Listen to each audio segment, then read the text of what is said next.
Due to World War II and lack of good movies, everything is going downhill for the company, and because of that, they have to cut off a lot of employees, which led to a lot of drama.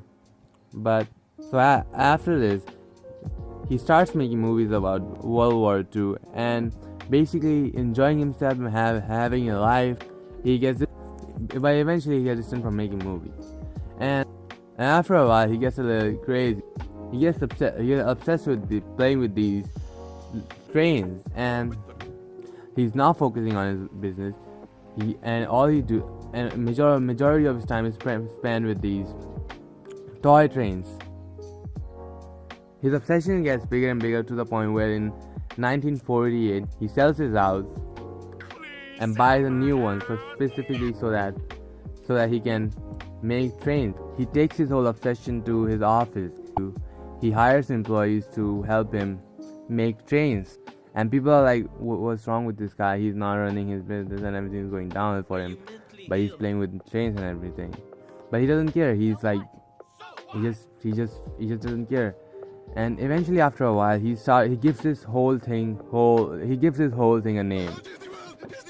He calls it the Disneyland, and he's telling people that he wants to build this fake train town for people to explore and have fun. And when he tells this to people, people are like, "What? What's wrong with you?" But he doesn't care. He gets upset with this, and at first people don't understand it, and his closest associates are trying to get on board with this whole thing, even though they don't understand this whole thing.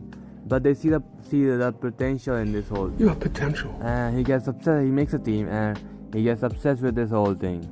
He gets the money to make the whole Disneyland thing by signing a deal with ABC channel and starting a show called Disneyland.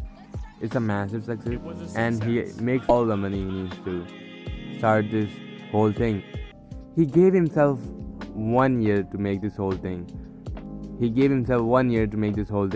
And it's kind of absurd because it took him 5 years to make Snow White, but he actually makes it in 1 year. But he blows up on his budget. He planned to spend around $5 million, but it cost him around $17 million. But it doesn't matter to him. And it finally releases, and people are loving it. On the first day, it sells around 15,000 tickets. But it's estimated that around more than 25,000 people entered the park that day.